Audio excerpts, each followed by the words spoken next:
I was lucky enough in high school to play all three sports. When I say all three sports, there's so many of them, but for my family, it was football, basketball, and baseball. My brother played football, basketball, and baseball. My younger brother played football, basketball, and baseball. And back in those days, I was telling the group, I would leave home when I was a young guy before you started to work to make money. And I'd say, see you, Mom, at breakfast in the summertime. And I wouldn't return until dinner. I was playing baseball. We had balls. We were, in those days, everybody had a baseball or a football or a basketball. And that's what we did. But I want to tell you something about somebody who's a great influence on me, my mother.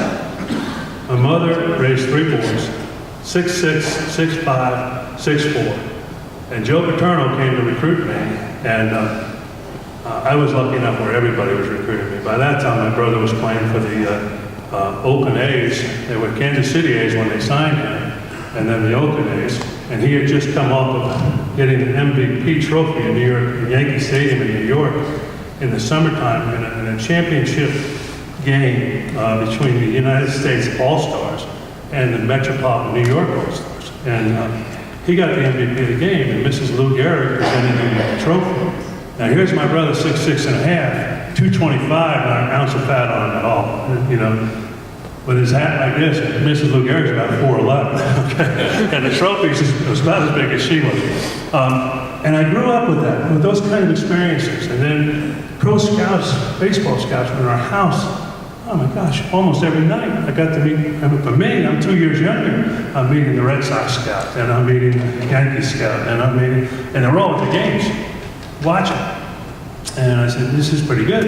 And then 2 years later, I was being recruited by every school, I guess, in the country, and I ended up going to Penn State.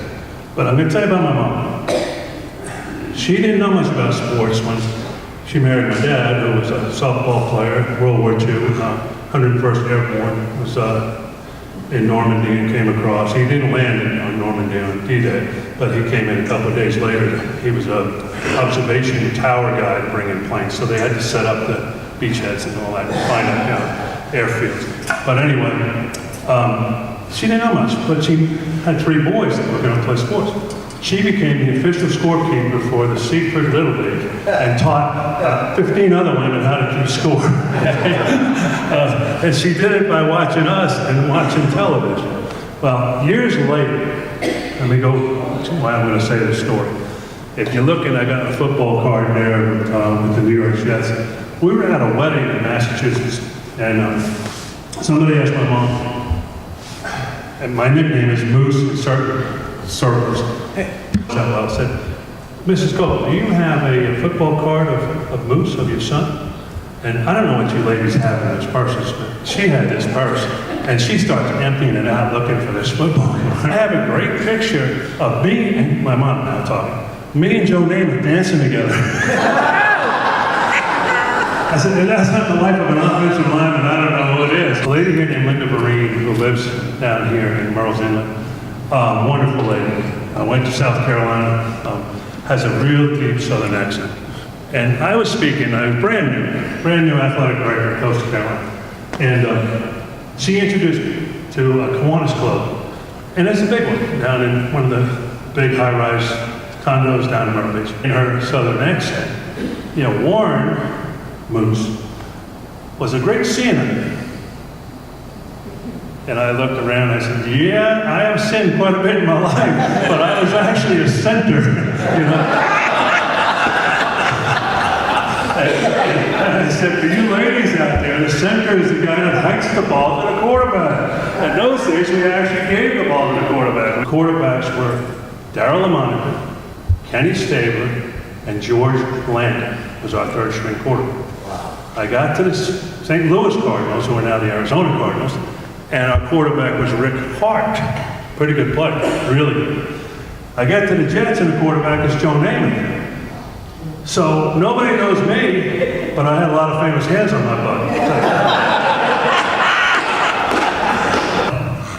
When I think back, and I went to Penn State, and Joe Paterno, unfortunately, Penn State was in the news for the wrong reasons a couple of years ago. They're pulling it back together. But when I was there, Joe Paterno said, I want you to go to class. I want you to graduate from this school. if football's your career, then, you know, that'll be great. And every one of the guys that I played ball with, 67, 68, 69, and 1970, graduated. And I knew the president of the university, personally. And I knew Jerry Sandusky, personally. And I was shocked that this kind of thing could be happening. But what I'll tell you is, I've been through a lot. I've seen a lot. As an athlete, as a coach, as a player. I think back to those days. 67, I was a freshman. In those days, freshmen didn't play. We weren't allowed to play. You know, you were only allowed to practice. And we used to have to wear maroon jerseys. We called ourselves the Maroon Goons, you know, because basically that's what we were. We would get beat up by the varsity. And then my sophomore year, 1968, we went undefeated. We won every game. And we went to the Orange Bowl, and we won the Orange Bowl. And we beat Kansas, and they had John Riggins, Junior Riggins, Bobby Douglas. They were good. And we beat them. And we won that game. The next year, we went undefeated again. Didn't lose a game. Went to the Orange Bowl again and beat Missouri. So I played on 2 football teams at Penn State that were 22-0. In those days, we only played 10 games in a bowl game. So that was 22 straight wins. And I became co-captain in 1970 with a pretty good player named Jack Ham. Then I became a coach. And I would get so much satisfaction out of working with young people. Teaching them, not just football, but teaching them about life. I had kids who had real problems. I had one that I knew something was wrong, but I didn't know exactly what was wrong. And he had hair, I mean, he's different than me. He had hair down to his shoulders. It could be that some of you guys might want to cut that hair a little bit. And apparently this guy was a problem child. The next day when I went to the meeting, he shaved his whole head. I said, wow. I mean, not down, it was a, what do you call it? Buzz cut.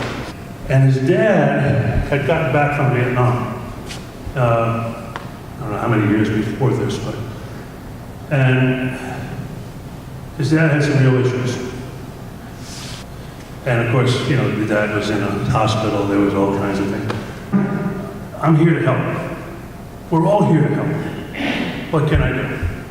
Next thing you know, my different kid ends up becoming a high school coach, teacher, coach, coaching track. He was a shot put, discus kind of guy. Over the years, in locker rooms, I met Al Pacino, I met Gene Hackman, I met Governor Nelson Rockefeller, I met other movie stars, I can't even remember who they all are. I used to sit down with James Garner on a bench with the Oakland Raiders when I tore my knee up and I was in a cast, and we talked for an hour before the game started. I love sports. So, you know, it opens up so many doors. But I really wasn't about that. I played the game because I loved the camaraderie, I loved competition, I loved being involved in it, like most people are. This little light of mine, I'm gonna let it shine, let it shine, let it shine, let it shine. Thank you. Oh my goodness. Here's a little something for you. Yes. A little something. Very much.